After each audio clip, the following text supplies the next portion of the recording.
This is The Age of Innocence, written by Edith Wharton, narrated by Anna Lee. Book 1. 1. On a January evening of the early 70s, Christine Nilsson was singing in Faust at the Academy of Music in New York.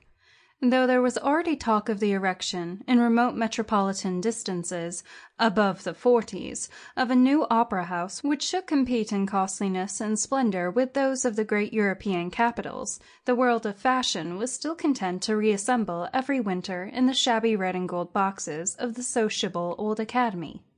Conservatives cherished it for being small and inconvenient, and thus keeping out the new people whom New York was beginning to dread and yet be drawn to, and the sentimental clung to it for its historical associations, and the musical for its excellent acoustics, always so problematic a quality in halls built for the hearing of music.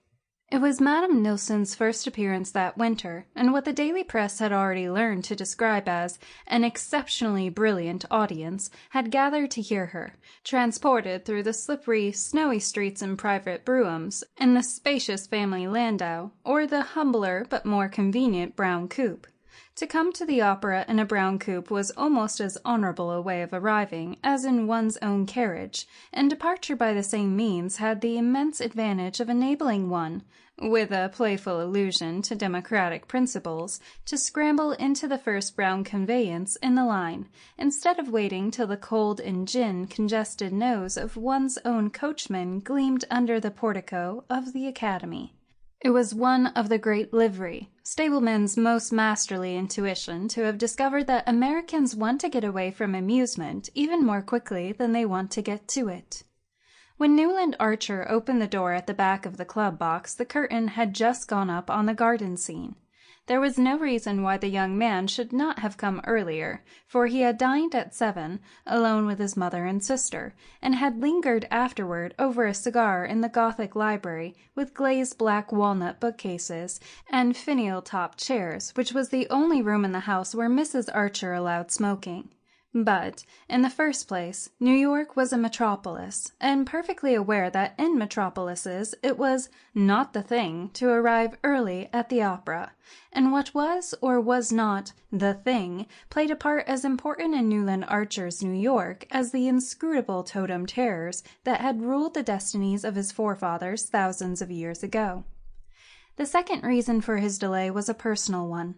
He had dawdled over his cigar because he was at heart a dilettante, and thinking over a pleasure to come often gave him a subtler satisfaction than its realization.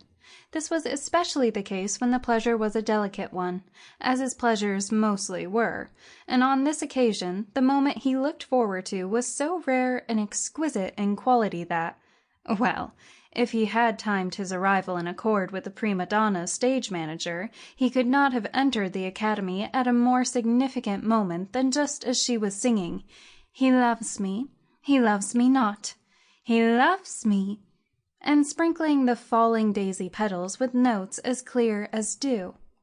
She sang, of course, "Mama," and not "He loves me," since an unalterable and unquestioned law of the musical world required that the German text of French operas sung by Swedish artists should be translated into Italian, for the clearer understanding of English-speaking audiences. This seemed as natural to Newland Archer as all the other conventions on which his life was molded.